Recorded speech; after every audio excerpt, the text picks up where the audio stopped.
that, because this is kind of an important thing for the community to understand. So you heard me mention I was up the office 20 whatever years ago. And at that time, Peg's husband was on the board, Jim. And what we did was we went to the attorney. So the association would have what were deemed reasonable rules. This way, nothing could be controversial where attorneys would need to be involved.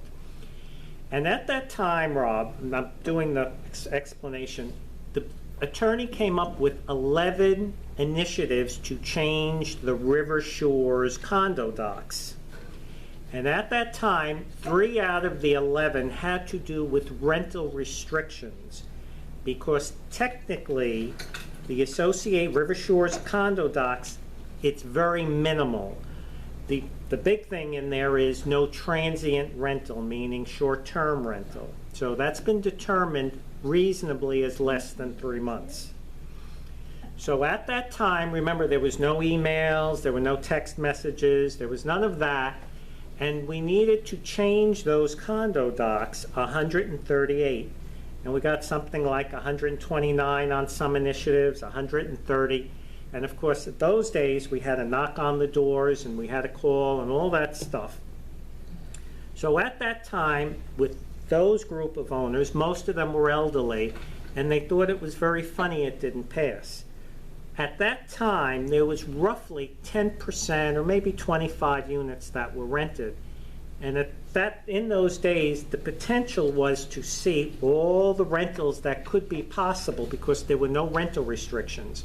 And the reason why that kind of restriction needs to be in the actual condo docks is due to your screwing with somebody's money.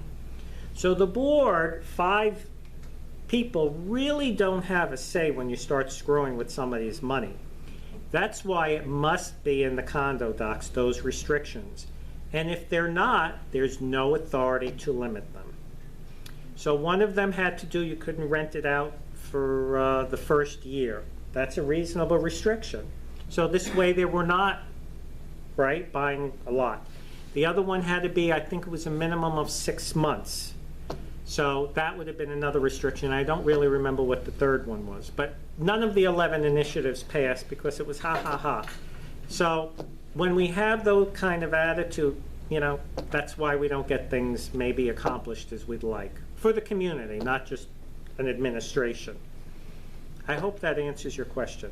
Does that mean, may I just follow that up, does it mean that if in the future, if there was a groundswell, you know, request or whatever, some people on the board felt, you know, maybe we need to revisit this? Great. Is that something that could be done? Absolutely.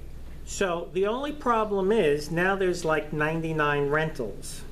Right. So the chances are that that would pass or any restrictions are very minimal. Yeah, I see. 25 years ago, I said there was roughly, say, 10%.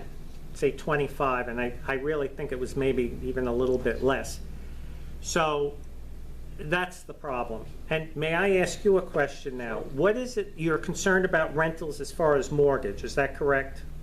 I'm concerned about property values. I think that's what we all are concerned about here. Okay. I don't know that that's, you know, a problem, but I think it could be a bit of one. And yes, about mortgages as well. Okay. If people can't get mortgages, it's harder to sell a unit.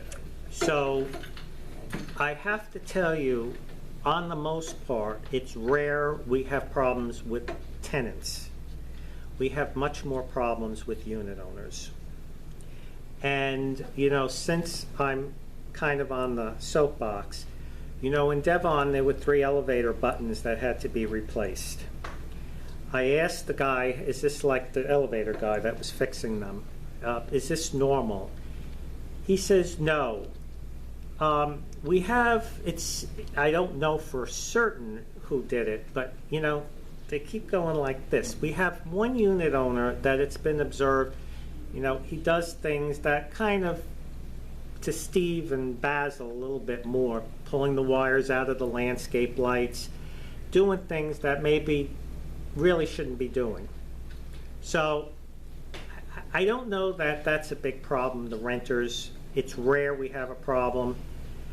As far as the mortgages, I think if you're not putting much down, I'll give you an example. We had an issue with the mortgage people applying, and our reserves were not 10%.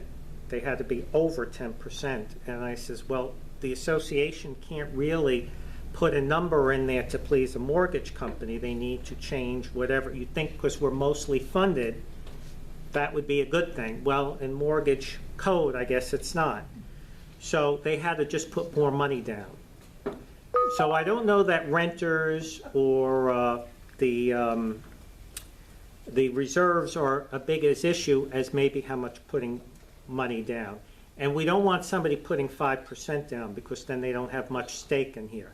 Because remember, that issue took place before I got up there the second time, before 2010. So when people were putting 5% down, then we, including me, all have to eat it when they don't pay. Because remember, it goes taxes, mortgage, association. 2008, I get it. Well, Yeah. thank you for your answer, I appreciate it. Okay. Hopefully that had some clarity in general for the ballot initiative. Are there any other questions related to what is on the agenda? Seeing no other questions, Jeff, come up. The board is done.